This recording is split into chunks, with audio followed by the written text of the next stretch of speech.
So, do you want me to be honest or just speak, political correctness here? But I choose to be honest with you. I choose to be honest with you, and for me to be honest with you, I have to go back a little bit. But let me start with the situation that we're facing in this country today. If you believe that those that are in power in Nigeria today would ever contemplate the possibility of giving power to an Igbo man in 2023 or thereafter, then you still haven't fully understood the challenge and the problem that we have in this country today. You need to understand that the mindset of some of these people, not all, some, but those that Buhari represents, that is his own clique within the Fulani ruling class, not all Fulanis, but his own clique, who are in power today. Their mindset is that the most dangerous people in this country and the people that they must suppress more than any other are the people of the Southeast. And you need to understand that before the Civil War, and I need to go back in history because that's a damn good question and it deserves a clear answer, a thorough answer. Let's go back a little bit. Before the Civil War, these same people, he, for example, was active then. And you need to remember the role that they played on the night of July 29th, 1966, when the Northern Officers Counter Coup took place. And 300 Igbo officers were killed in one night, including an Igbo head of state. He was involved. And many of them that are running this country in that cabal today were involved or supported it. They said it was to pay back for what had happened in January 15th, 1966. Now, after that, what happened? The same people unleashed their people on Igbo civilians in the northern part of this country, and the figure that is often cited is 30,000 were killed. It's not true. Closer to 100,000. Not only were they killed, people, women had their stomachs cut open and little babies were pulled out and their heads were dashed against the wall. That is what they did then in 1966, before the Civil War. And the Igbos were slaughtered like flies all over the north by these same people.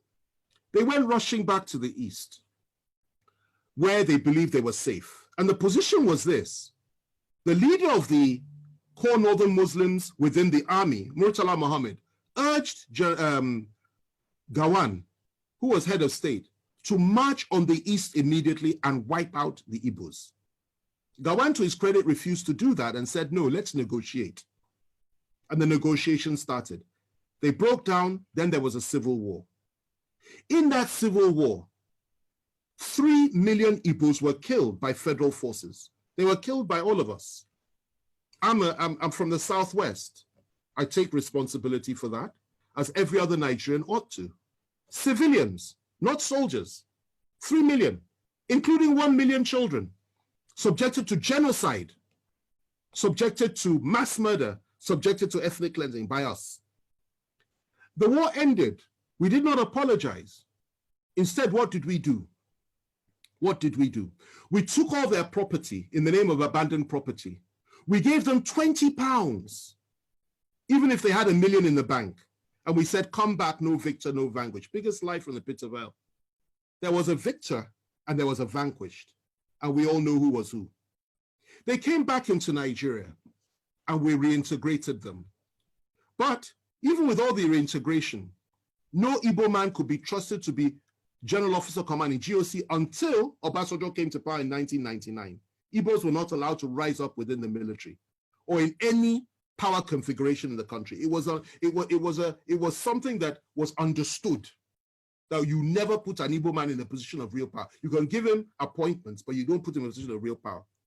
Okay. Obasanjo came, made General Abiaku, I think his name was, GOC. And then from there, Jonathan came, he appointed an Igbo Chief of Army Staff. Okay? Yes.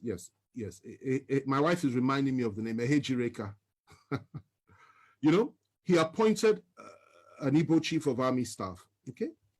And we thought things would go on that way. There would be a reintegration of the Igbos. And Obasanjo integrated many Igbos. People like Obi Ezekwesili, Andy Uba, so many came in and playing key roles, key positions. We thought things would get better. And unfortunately for us, though, in 2015, everything changed because Nigerians elected, in quotation marks, a man that had, again, I say it again, a different worldview and went back to the pre-1966 disposition and mentality of things. And that position was that Igbos cannot be trusted. Igbos have no rights. Igbos are members of the, he called them 5%, I believe, that didn't vote for him. And his mindset was he will teach Igbos the lesson of their lives. And he has done precisely that.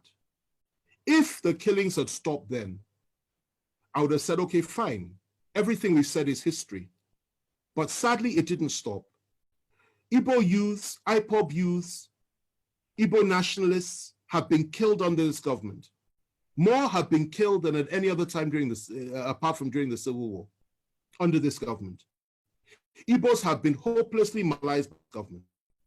Igbos have been treated with contempt by this government. Not just Igbos, Southerners, Christians, and Middle Belters. They've added that one as well. And that's what's going on. And what the Igbos were subjected to by all of us in 1966 is what we are all being subjected to now by those that are around Buhari. Now, going to your question, given all that, before I come to that, let me just add this. IPOB says they want to have a referendum. They want the right to self-determine. And you label them as terrorists when none of them has ever carried a gun, as far as I'm aware. I was in prison with Nnamdi Kanu. I had extensive discussions with him. I got to know him. I understood his mindset, and I could feel his pain for his people. Yet they say they want to have a referendum. You say they're terrorists. Meanwhile, those that are butchering our people every day in the name of ethnic domination and hegemony, in the name of furthering the ambitions and the aspirations of Usman Dan Fodio and Sa'amadu Bello and Buhari himself, the three Mahdis, you don't call them terrorists. You pat them on the back, you refuse to arrest any of them. And you say what they're doing is okay. You encourage them, okay? And the same you, free Boko Haram terrorists, the same you once said that you want to apply Sharia all over the country. The same you said Muslims should only vote for Muslims. The same you says an attack on Boko Haram is an attack on the North. The same you has said so many things which implicitly are on line and on all fours with the Boko Haram philosophy. These are the people that have been ruling us for 5 years. And the same you has empowered the Fulani to a point that they have everything now. And you really believe that those people in 2023 will sit down and say that they will allow a situation to arise whereby the one they hate the most can possibly take power in this country? They will not allow that to happen. Now, if you ask me what I think that would be the way forward as an individual. That if you really want to appease the Southeast, indeed the people of the South, why on earth not? Why shouldn't we have that? But the reality is that those that control the levers of power are diametrically opposed to that philosophy. They don't pretend not to be. They will never deny it. And they're not even hiding it. So they won't allow that to happen. What they will tell you at the very best is possibly we'll give vice presidency to the Southeast. And in a situation like that, if they did that, and the northern president came to power, and something happened to him, I assure you they will never let an Igbo man take power. It's their mindset. Even the one that's there now, the Yoruba man that's there as VP. If anything happens to Buhari, I doubt very much they'll let him take power. The position that they have adopted is that power must remain in the north, in perpetuity for as long as possible. And they have rationalized it over and over again. So that's the situation that we're in. But left to me, two things. The first thing is this: that would go a long way to heal the wounds of the past, an apology for what we did to the Southeasterners and to the Igbos during the Civil War. Secondly, proper compensation and reparations for what we did to them.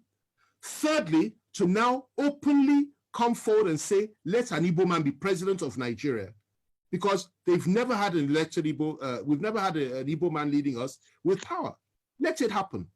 That is what I would suggest. That's the first one. The other one is this. If it is, you know, you can't do that. And if it is that the time for that has passed, because many Igbos will tell you, particularly those that share the philosophy of people like Nnamdi Kanu and even Masob philosophy, they will tell you they're not interested in that anymore.